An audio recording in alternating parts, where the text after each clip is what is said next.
Hi everybody, this is Bookie for Good Eve, and today we're going to talk about the truth. That is money truths that I wish I had known sooner. So in this video today, I'm just going to explore some money truths, some things that we think I should have known but I didn't know, and I wish I had known them sooner. So what you will just get to hear an insight in some things from a money standpoint. Are there things that maybe you knew earlier or that maybe you didn't even know now that make the difference in terms of building wealth or paying off debt or just generally living a more pleasant life wherever you find yourself? So why should you start? Well, I think that you should start listening to this because if you hit that like button and hit that subscribe button, it will help me with that YouTube algorithm. And it's a little pesky algorithm, but if you want to see more content from me and get more people to see it, which will definitely encourage me, please hit subscribe, hit like, and also ding, ding, ding, that notification bell. So now let's get straight to it. What's the first money truth that I wish I had known?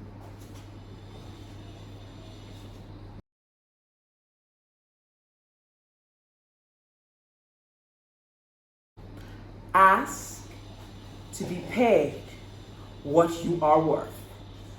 Yes, ask to be paid what you are worth. I spent the first season of my life in career, and I was always afraid to ask what I felt I should be paid. Sometimes I would try and benchmark, how much do they pay for this role? How much do you think, how much are other people on my same grade being paid? And even when I would get into jobs, I would be so reluctant. It's funny, right? Because I really love talking about money, but I'm always very hesitant.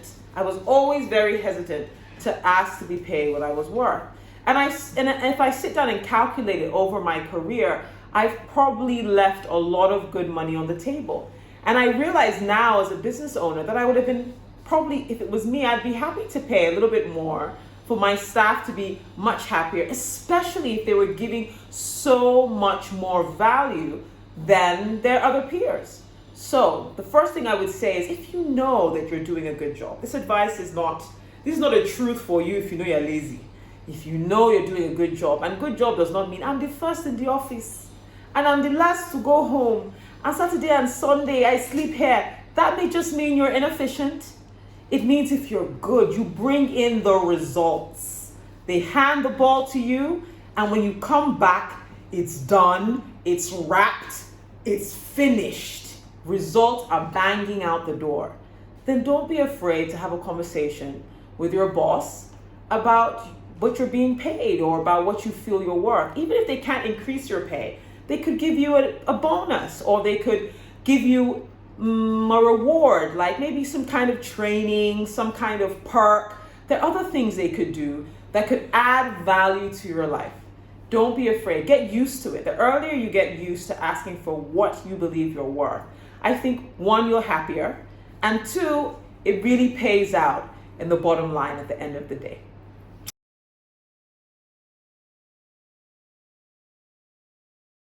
Second money truth I wish I had known sooner. Don't partner with dishonest people. And it doesn't matter if they're your longtime friends. Sometimes you can be friends with someone, but they're not a good business person to partner with. And it doesn't matter if they're your family. Really, if you happen to know that you're sitting with this friend of yours or this cousin of yours, and they're telling you how they scam their boss a little bit. Oh, whenever I don't want to go to work, these are all the things I do to pretend that I'm sick. Or whenever they give me an assignment, these are all the shortcuts I take to do absolutely nothing but get paid. And then 5 years down the line, you want to start a business and you think, oh, Nika is my favorite cousin. I think just because we get along so well and we talk and we flow, let me start this business with her. I can assure you, I'm not an oracle. I'm not a witch, and I don't have magical powers. I'm not a psychic, but I can assure you that business will fail. Even if it becomes profitable and successful, someone who is going to steal from others will steal from you. You're not special. You just haven't had anything they've been able to get their hands on yet. It's a waste of your time. At this stage in my life, I would advise you, it's better for you to stay in bed, take a nap, watch Netflix, watch it for 5-10 days, watch it for a month, than to start a venture with someone that you know is dishonest. Never and never do it. You cannot put enough controls in place. It doesn't matter if they're connected. You cannot put enough controls. You cannot put enough checks and balances in place. Someone that's dishonest, and it's not just about stealing, right? Dishonesty takes on all kinds of shades of colors. You know, they can be using your business using a collective, a shared business to create awareness for something that only benefits their own solo business. They can be using your resources, your shared resources in your business, sending staff that should be focused on the shared business, the partnership, on errands, on other ventures, at the detriment of that core business, but it benefits their personal business. So definitely, I can go on for days. In fact, I'm going to do a story time about a business where this happened, and that fundamental business. Anyway, I won't tell you what happened to it, but you already know it died, right? But it gave birth to something bigger. I'm going to do a story time on that.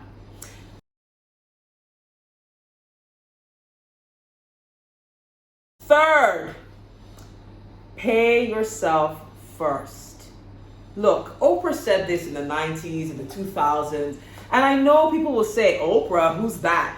This advice is played. It's not. If you want to put money away for your future, when they say pay yourself, pay your future self first. When you get in that paycheck, even if it's 10%, 15%, 5%, pay yourself, your future self, something first. It's so incredibly important. Because the more time that passes, it's harder to do. First of all, even if you feel that, well, what I'm paying myself, it's so insignificant.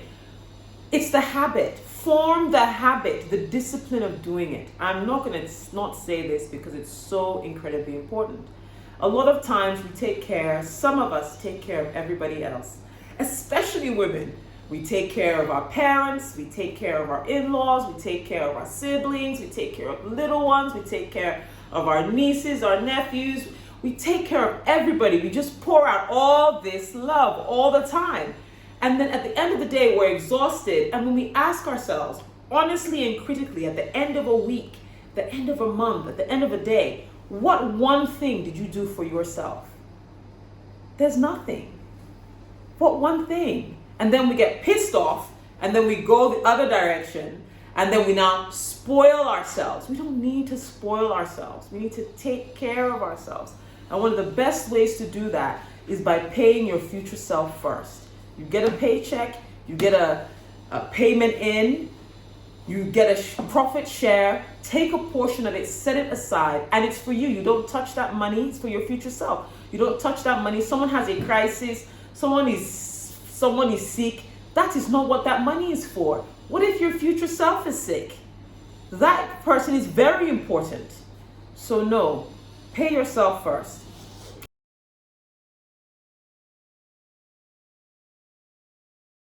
Another money truth I wish I had known sooner was, and this is a bit controversial, but I definitely think in the Nigerian environment, and I'm going to take a bit of time to explain this, that working a 9-to-5 job that pays you a salary will never help you raise enough money to be financially independent and retire in comfort.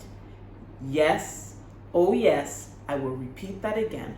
Working a 9-to-5 salary job will rarely, without a side hustle, without a side business, will not result in you having a comfortable retirement or an early retirement in your old age. And now I'm going to clarify this for you.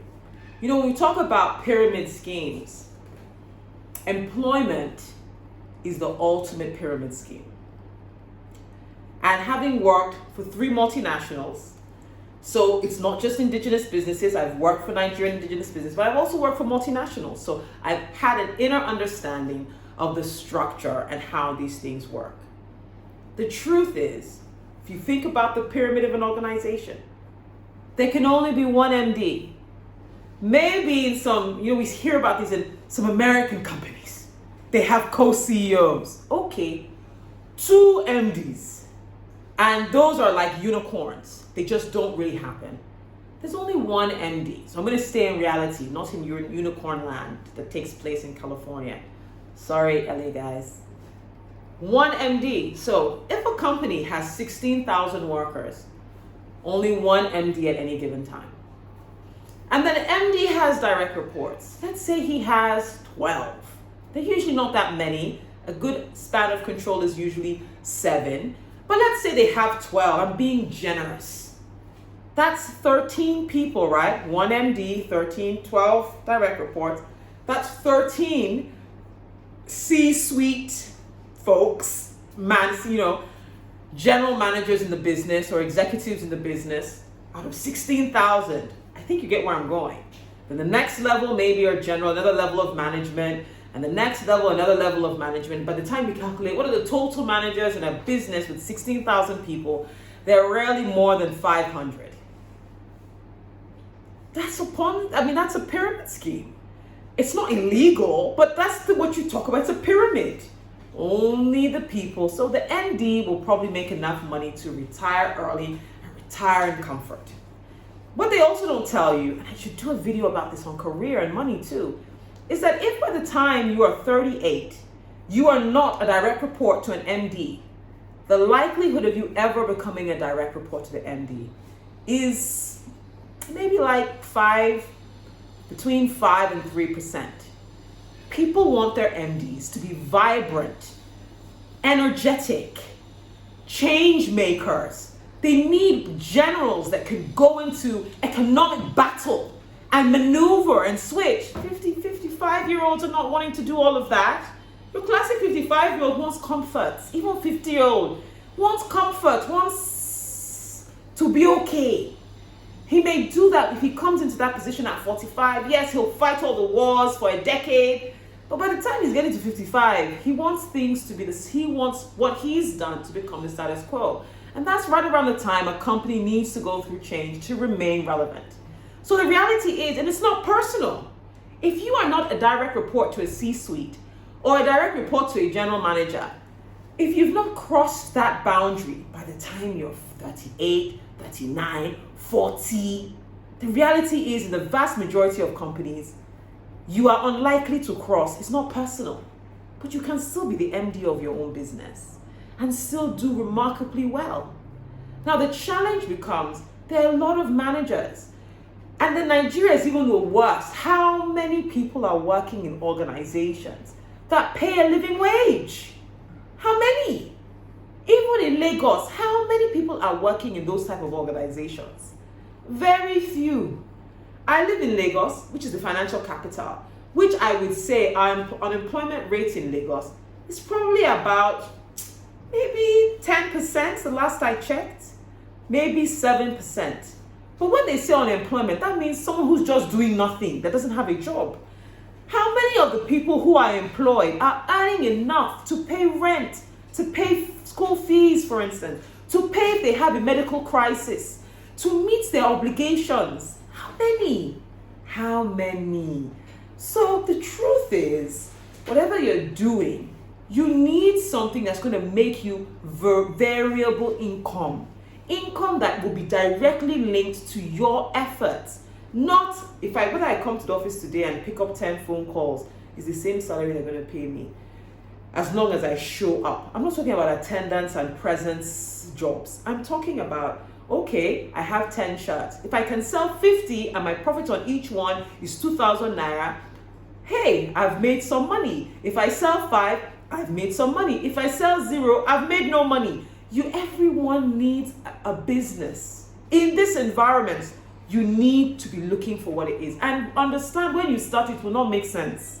The returns may not make sense, but you keep at it. You keep at it. You build a little bit of a reputation around it. You build a little bit of a clientele around it, and they will refer and grow it for you. But in this environment, I'm not talking, this is very specific to Nigeria. Career cannot get you there. I have a pension that I worked for many years, and I worked in multinationals, so they comply to the letter. Thank you, guys. However, every time I look at my pension, I just ask myself, if I had to stop work today and live off this pension, I would be in penury in maybe 2 years. And with that, I would have to cut out so many things. So that's one money truth I can't harp enough. The sooner you start thinking about getting that side hustle, I think the better off you will be. There are a few more that I'd like to touch on.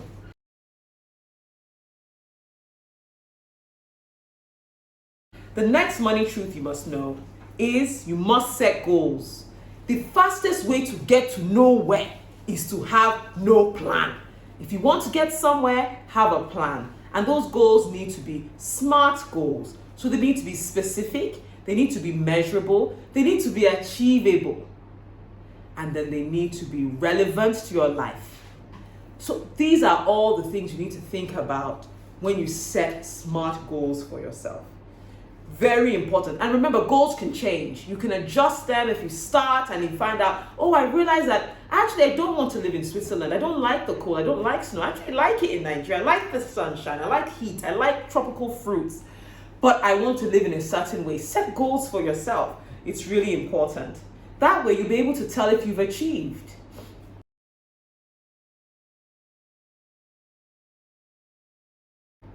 Another money truth that I did not know, but I wish I had, is it is never too early to start investing. So like I mentioned before, I actually started investing when I was in college, in university in the US. And I was able to work part-time jobs, and I was able to raise good money. But when I left college and I started working, ironically, I stopped investing for about 6 years because I just felt I was not earning enough to invest. Imagine if I had kept up my momentum during that time. And honestly, I was earning very poorly. I had come back to Nigeria and I was working. I did my NYSC, and then I got my first job, and I just felt the money was too little. But investing is also, in those early years, is about the discipline to do it and to keep doing it. And so definitely, it's never too early and it's never too little, especially when you're starting early. Get started. It's like a snowball effect. The more you do it, the more you'll want to do it. The more you progress, the more you'll be encouraged by your progress.